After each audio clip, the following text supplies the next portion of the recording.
우리에게 주시는 하나님의 말씀은 욥기서 11장 말씀입니다. 욥기서 11장 1절에서부터 20절까지의 말씀입니다. 욥기서 11장 1절에서부터 20절까지의 말씀입니다. 욥기서 11장 1절에서부터 20절까지를 함께 교독하도록 하겠습니다. 제가 1절부터 읽겠습니다. 나아마 사람 소발이 대답하여 이르되 말이 많으니 어찌 대답이 없으랴. 말이 많은 사람이 어찌 어렵다 함을 얻겠느냐. 내 자랑하는 말이 어떻게 사람으로 잠잠하게 하겠으며 네가 비웃으면 어찌 너를 부끄럽게 할 사람이 없겠느냐. 내 말에 의하면 내 돈은 정결하고 나는 주께서 보시기에 깨끗하다 하는구나. 하나님은 말씀을 내시며 너를 향하여 입을 여시고 지혜의 오묘함으로 내게 보이시기를 원하노니 이는 그의 지식이 광대하심이라. 하나님께서 너로 하여금 너의 죄를 잊게 하여 주셨음을 알라. 네가 하나님의 오묘함을 어찌 능히 측량하며 전능자를 어찌 능히 완전히 알겠느냐. 하늘보다 높으시니 내가 무엇을 하겠으며 수월보다 깊으시니 네가 어찌 알겠느냐. 그의 크심은 땅보다 길고 바다보다 넓으니라. 하나님이 두루 다니시며 사람을 잡아 가두시고 재판을 여시면 누가 능히 막을소냐. 하나님은 허망한 사람을 아시나니 악한 일은 상관하지 않으시는 듯하나 다 보시느니라.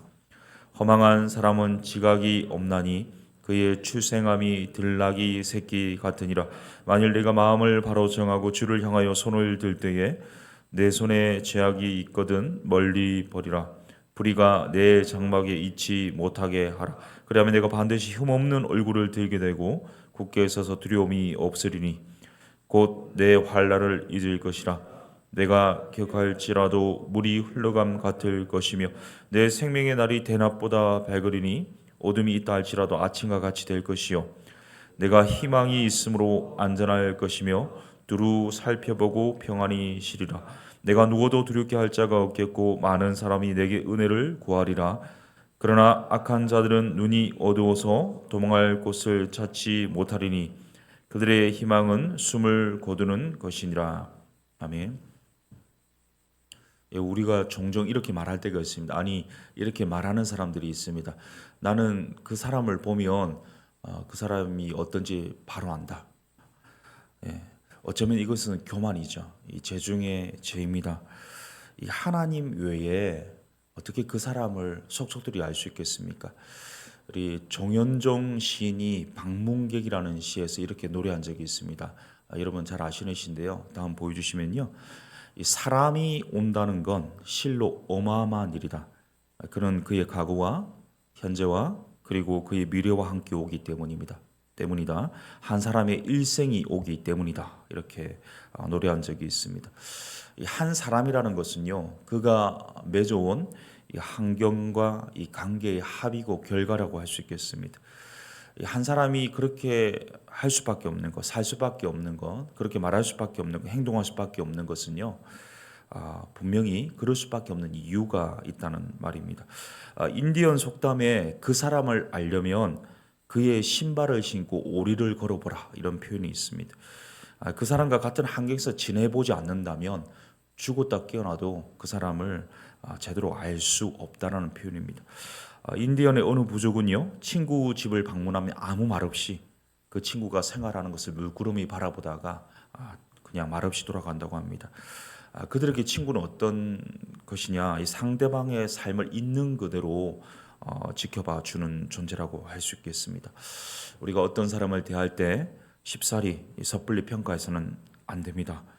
그 사람이 어떤지, 그 속이 어떤지 하나님만 아십니다. 이 자기 잣대로 현상적인 부분만으로 사람을 판단하는 거야말로 죄중에 죄라고 할 수 있겠습니다. 우리가 현상적으로 보고 판단해서는 안 되는 것이요. 그것이 잘못된 판단, 이 잘못된 충고, 이 사랑 없는 비판이 될 수 있다는 사실입니다. 이 사랑 없는 비판은요, 마치 죄에서 자란 독초와 같습니다. 약이라는 것이 있잖아요. 우리 몸을 회복시키는 좋은 것이잖아요. 그러나 적절한 약을 먹지 못한다면, 잘못된 약을 투여한다면요, 오히려 부작용이 나지 않습니까? 아무리 올바른 충고를 한다 할지라도 이 바른 소리를 한다 할지라도 이 경우에 맞지 않고 상황에 맞지 않고 사랑으로 기반하지 않을 때 그것은 나쁘고 악한 말이 될 수밖에 없습니다. 오늘 우리가 읽었던 욥기 11장은요. 자신의 결백을 주장했던 욥에 대해서 친구 이 소발이 반박하며 충고하는 내용이 나오거든요. 우리 1절을 보시면요. 나아마 사람 소발이 대답하여 이르되, 이 나아마는요 유대 남쪽 지역에 있는 이 고을의 이름입니다.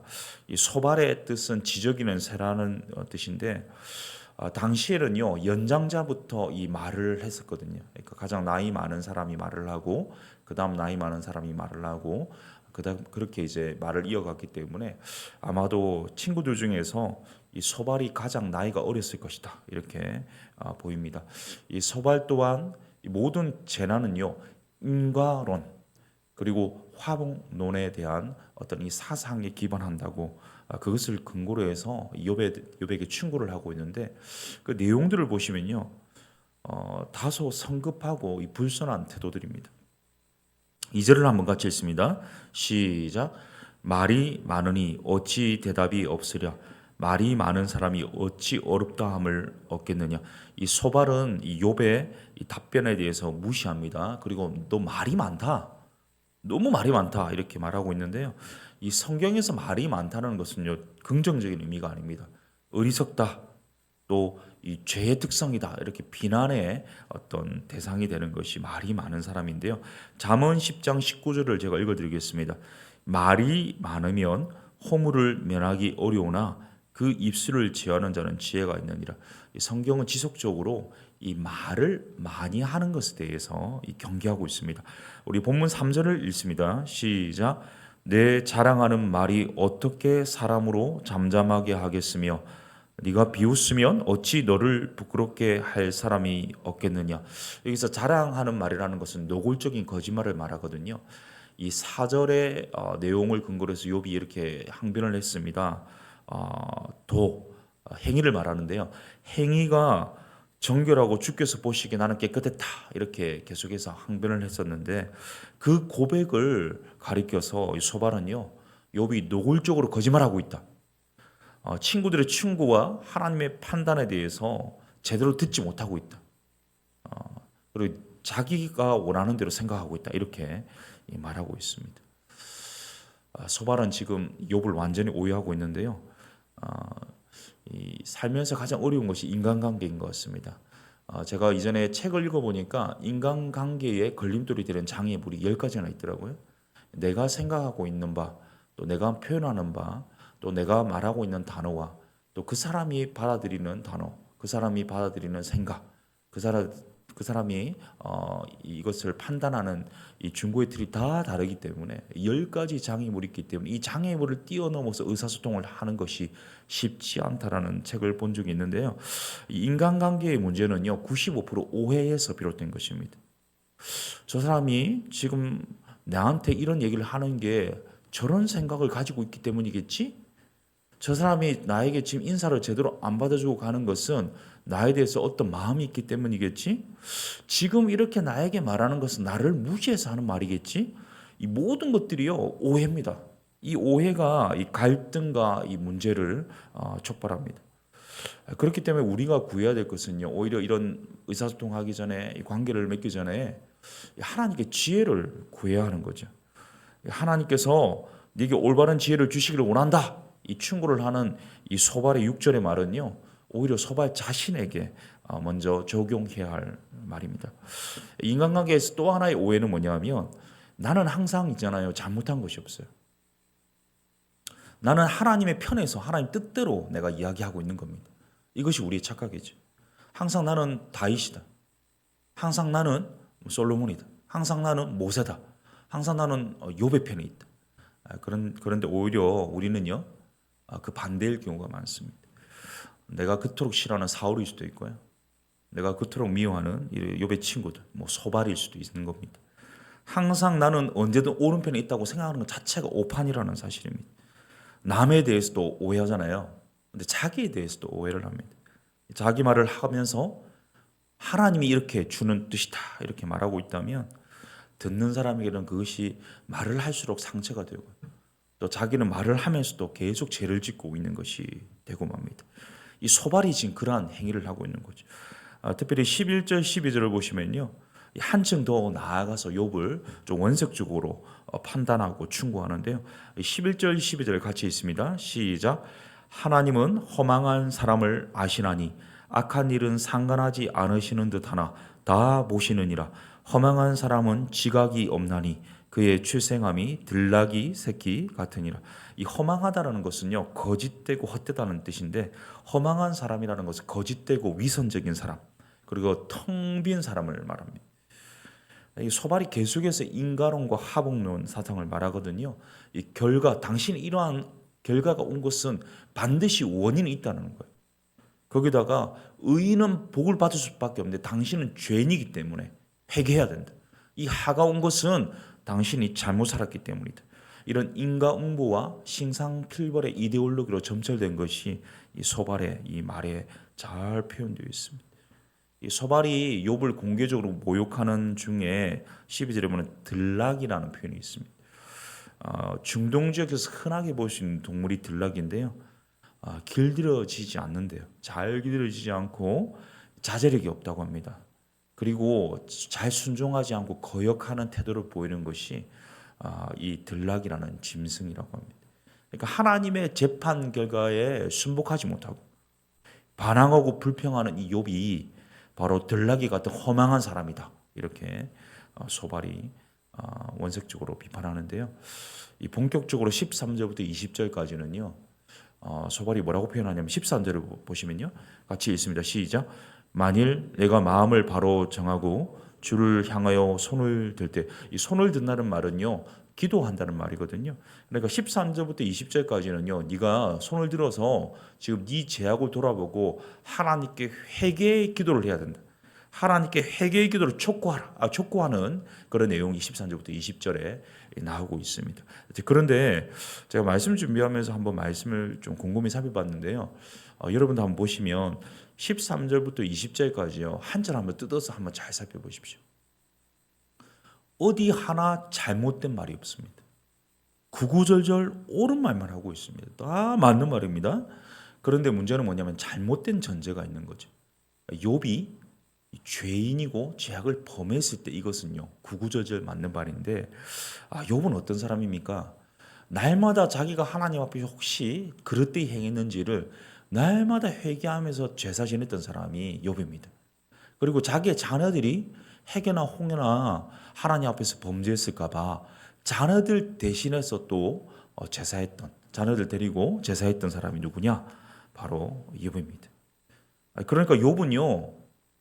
조금이라도 자기가 하나님 앞에서 올바르지 못할까 봐 회개와 자복과 통해의 삶을 산 사람인데 그런 욥의 이런 현상적인 결과만을 보고 소발은 뭐라고 하냐면 너 회개해야 된다. 너 잘못했다. 이 결과는 네가 의롭지 못하기 때문에 죄를 지었기 때문에 벌받은 것이다. 이렇게 잘못된 충고를 하고 있습니다.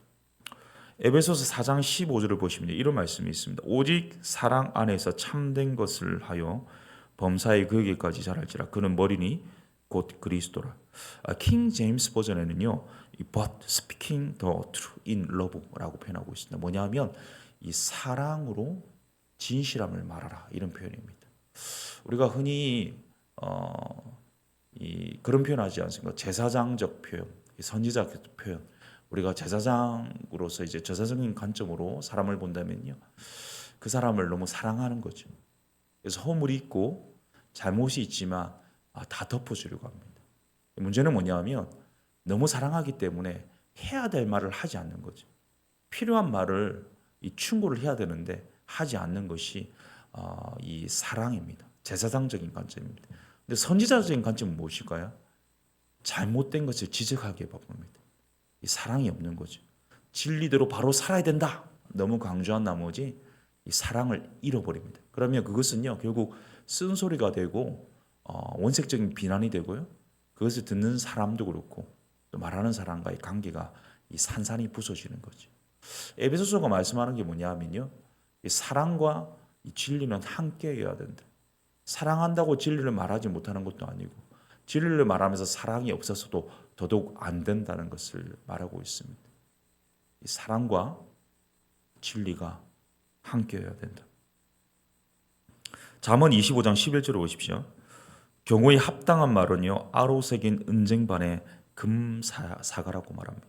이 경우에 맞지 않는 충고를 하고 있는 이 소발은요, 이 독사가죠, 독사가. 모든 말들이 독사가로 비춰집니다.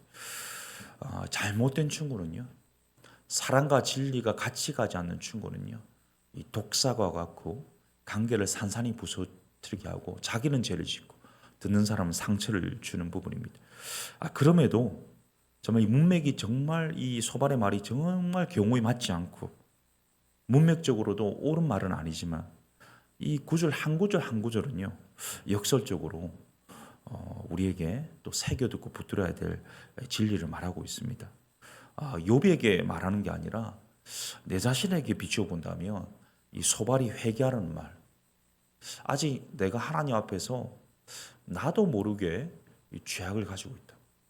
내 마음이 하나님 앞에 정하지 않다면 내가 해야 될 것은 지금 두 손을 들고 주를 향하여서 회개하는 그런 참회의 삶이 필요한 거죠. 스위스 종교개혁자 치빙글리가 어느 날 이제 산을 오르고 있는데요, 염소 두 마리가 이 좁은 길목에서 만나는 것을 봤습니다. 염소 한 마리는 산으로 올라가려고 하고 한 마리는 내려오려고 하는데 길이 워낙 좁다 보니까 이 대치 국면이 형성된 거예요. 치빙글리가 어떻게 하냐 자세히 보니까 싸울 줄 알았는데 갑자기 올라가던 염소가요, 이 넙죽 엎드리는 거예요. 다리를 앉아서 엎드리는 겁니다. 그러니까 위에 있던 염소가요, 그 엎드린 염소를 밟고 내려오는 겁니다. 그러니까 그 염소가 엎드렸던 염소가 일어나서 이제 갈 길을 올라가는 그 장면을 보면서 그때 찌빙글리가 했던 말이 있어요. 이거다. 하나님과 사람 앞에 넙죽 엎드리는 사람이 결국 올라간다, 이런 표현을 한 적이 있습니다. 이 다윗이요, 범죄했죠. 그러나 하나님의 말씀을 대언한 나단의 이 충고를 듣고요, 하나님 앞에 넙죽 엎드렸습니다. 그때 하나님 다시 회복시켜 주시고 이렇게 세워 주셨죠. 하나님 앞에 내가 하나님처럼 행하고 혹시나 사람 앞에서 이 교만했던 부분이 있다면 덮치고 엎드려야 돼요. 완전히 낮춰야 됩니다. 처절하게 회개해야 됩니다. 그때 하나님 비로소 그를 용서하시고요, 다시 일으켜 세워주십니다. 어떠한 상황 속에서도 경우에 맞는 충고를 하실 수 있기를 바랍니다. 사랑 때문에 해야 할 충고를 하지 못하거나 사랑 없이 충고를 함으로 말미암아 그릇된 결과나 깨어진 관계를 초래하는 것이 아니라 사랑으로 진실을 말하는, 사랑과 진리가 함께해야 하겠습니다. 또한 무엇보다 현재 있는 자리에서 내가 합당치 않은 생각과 태도와 말을 하고 있는 이 교만한 모습이 있다. 하나님 앞에 납작 엎드려서 회개함으로 하나님의 은총을 경험하는 오늘 하루 우리의 남은 삶, 하나님 사용하시는 사람들 되실 수 있기를 예수님의 이름으로 축복합니다. 함께 말씀 가지고 기도하겠습니다. 에베소서 4장 2절 말씀은요, 모든 겸손과 온유로 하고 오래 참음으로 사랑 가운데 서로 용납하라 말씀합니다. 청교도에 있던 호라티우스 보나가 이런 표현을 한 적이 있는데, 인간에게 필요한 것은 견해, 충고가 아니라 진리요, 종교가 아니라 하나님이시다. 그러니까 우리에게 적절하지 않은 충고보다 하나님 은혜가 필요합니다. 내가 하는 충고가 사랑과 진리가 함께하지 않는 충고라면요, 사랑으로 진리를 말하게 하여 주시기를 구했으면 좋겠습니다. 그런 지혜 주시도록 구하십시오. 또 하나, 내가 지금 현재 내 마음이 정하였는지, 하나님 앞에서 거룩하고 정결한 마음인지, 혹은 겸손한 태도로 일관하고 있는지, 아니면 나도 모르게 높아져서 교만해져서 하나님 앞과 사람 앞에서 악취를 풍기고 있는 것은 아닌지 돌아봤으면 좋겠습니다. 이 시간 경우에 맞는 충고를 할 수 있도록 지혜 주십시오. 사랑과 진리를 함께 행하게 하여 주시옵소서. 무엇보다 하나님 앞에서 교만하다면 처절한 해결을 하기를 바랍니다. 겸비함으로 겸손함으로 주님 얼굴을 구합니다. 주님 불쌍히 여겨주시고 긍휼을 베풀어 주시고 주님의 때에 일으켜 세워 주시옵소서. 말씀 기억하며 함께 합심으로 기도하겠습니다. 살아계신 하나님 아버지, 우리 주변에 많은 사람들에게 하고픈 말이 많지만 그 충고가 적절한 말인지 적합한 말인지 적실한 말인지 돌아보게 됩니다. 하나님 지혜를 구합니다. 하나님, 내가 말 많은 하는 것보다 하나님 의탁하고 하나님 지혜를 구하여서 이 사랑과 이 진리로 함께 말할 수 있는 은혜를 허락하여 주시옵소서. 하나님, 나도 모르게 자고하고 교만해진 부분이 있습니까? 하나님, 철저하게 회개합니다. 하나님 앞에서 납작 엎드리기를 원합니다. 처절하게 회개하기를 원합니다. 겸손함으로 순전함으로 주님 얼굴 구합니다. 하나님, 불쌍히 여겨 주시옵소서. 긍휼을 베풀어 주시옵소서. 철저하게 낮아져서 주님 얼굴 구하고 주님 뜻을 순복할 때 주께서 주님의 때에 주님의 방법으로 일으켜 세워주신 은혜 경험하기를 소원합니다. 하나님, 우리 가운데 가장 적합하고 적실하게 아름다운 지혜의 충고를 할 수 있는 그런 황금 입술을 허락하여 주시고 금사과와 같은 우리 겉면이 될 수 있도록 우리 입술을 주장하여 주셔서 우리가 만나는 사람 어떤 상황 속에서 어떤 관계든지 간에 하나님 겸손함으로 겸비함으로 섬김으로 오래 참음으로 용납함으로 사랑함으로 대할 수 있도록 주님께서 인도하여 주시옵소서. 우리 교회를 위해서 기도하겠습니다. 세워지신 담임 목사님과 운영위원들, 순장들, 중직자들, 교육자들 한 분 한 분 모든 리더들이 사랑과 진리로 행하게 하여 주시고 겸손하게 하여 주시도록 기도했으면 좋겠고요. 우리 성도님들 좀 하나님의 은혜가 필요합니다. 하나님 긍휼이 필요한 분들이 있습니다. 육체적인 회복이 필요한 분들이 있고 정신적으로 정서적으로 마음의 치유가 필요한, 보이지 않는 부분의 치유가 필요한 분들이 있습니다. 또한 경제적인 회복이 필요한 분들이 있고요. 무엇보다 영적인 회복이 필요하고 관계적인 회복이 필요한 분들이 있습니다. 우리 각자의 기도의 제목 잘 모르지만 그 아픔 속에 있는 고통들, 말 못할 사연들 하나님 보시고 신실하게 응답하여 주시고 오늘 찾아가 주셔서 치유의 은혜를 허락하여 주시도록 기도했으면 좋겠고요. 우리 수능이 코앞입니다. 마지막까지 최상의 컨디션으로 최고의 실력 발휘를 하여서 최선의 결과를 얻을 수 있도록 하나님께서 인도하시고 그 마음의 평강과 은혜를 덧입혀 주시도록 수험생들을 위해서 기도해 주시고요. 우리 내일 수능 기도회가 있습니다. 교회가 우리 자녀들을 위해서 함께 기도하는 시간 될 수 있도록 역사하여 주시도록 우리 토요일에는 우리 부모학교 2주차가 있습니다. 우리 신영석 교수님 모시고 우리 가정 예배와 어떻게 가정에서 믿음의 이 자녀들을 세울 수 있을지에 대해서 함께 나눌 텐데요. 우리 강사님과 부모학교 참여하는 모든 자들 또 섬기는 자들 은혜 받는 시간 될 수 있도록 이 시간 우리 교회를 위해서 리더들을 위해서 성도님들을 위해서 수험생들을 위해서 수능 기도회와 부모학교를 위해서 기도하신 후에 우리 개인 기도하시고 돌아가도록 하겠습니다. 함께 기도하겠습니다. 살아계신 하나님 아버지, 우리 더 사랑교회를 불쌍히 여겨주시고 은혜 베풀어 주시옵소서. 하나님, 하나님의 선하신 뜻 가운데 세워주신 우리 담임 목사님과 모든 리더들, 운영위원들, 순장들, 중직자들, 교육자들 한 분 한 분 하나님 찾아가 주셔서 겸비함으로 순전함으로 하나님 앞에서 납작 엎드려져서 정말 주님의 얼굴을 구하고 주님의 선하신 뜻을 분별하고 주님의 음성 듣는 주님의 사람들 되게 하여 주시고 주님 마음이 합한 하나님의 사람 될 수 있도록 주님 인도하여 주시옵소서. 특별히 하나님께서 함께하여 주셔서 무엇보다 하나님 우리 가운데 하나님의 은혜로 하나님의 긍휼로 이 사랑과 진리로 행할 수 있기를 간절히 소원합니다. 어느 것 하나 놓치지 않도록 주님 도와주셔서 하나님 사랑의 마음을 담아서 진리를 행하고 또 이 사랑한다고 진리를 행하지 않는 그런 우를 범치 않도록 주님께서 균형 잡힌 그런 모든 이들대로 인도하시고 성도님들의 모든 아픔들을 주님 잘 알고 계시지 않습니까? 하나님 그 말 못할 사연들 탄식들 하나님 아버지 그 모든 부르짖음들 하나님 그 마음의 이 고통들 고뇌들 하나님 육체적인 번민들 아픔들 하나님 이 모든 것들을 주님 찾아가 주셔서 이 치유하시고 어루만져 주시고 회복시켜 주시고 깨끗게 하시고 온전케 하시고 일어서게 하시고 하나님 주님의 선하신 뜻 가운데서 다시 회복의 은혜를 경험할 수 있도록 주님께서 치유하여 주시고 역사하여 주시옵소서. 특별히 수험생들 한 끝까지 신실하게 주님 붙잡아 주시고 인도하여 역사하여 주셔서 주님 붙들 때 하나님 주께서 그들을 붙드시는 은혜를 경험하고 누리게 하여 주시고 하나님 마지막까지 컨디션 하나님 지켜주십시오. 또한 모든 실력들 잘 발휘할 수 있도록 아프지 않도록 주님 도와주시고 하나님께서 모든 시간 가운데 함께하여 주셔서 하나님 놀라운 하나님의 은혜로 하나님 결과가 하나님의 선하신 뜻 가운데서 잘 이루어질 수 있도록 주님 도와주시옵소서. 특별히 하나님 우리 부모학교 2주차 진행합니다. 신앙에서 교수님 붙잡아 주시고 하나님 가장 성실하고 적절하고 적합한 그런 말씀이 선포될 수 있도록 주님께서 함께 하시고 역사하여 주옵시고 모두 참여하는 부모들마다 하나님 은혜를 주시고 하나님 성령 충만함을 덧입혀 주시고 하나님 섬기는 자들 또 참여하는 자들 또 강의하는 자들 모두가 은혜 받고 풍성한 이 가정의 예배와 또 다음 세대가 세워지는 결실이 일어날 수 있도록 주님께서 역사하여 주시옵소서. 구합니다. 의뢰합니다. 신뢰합니다.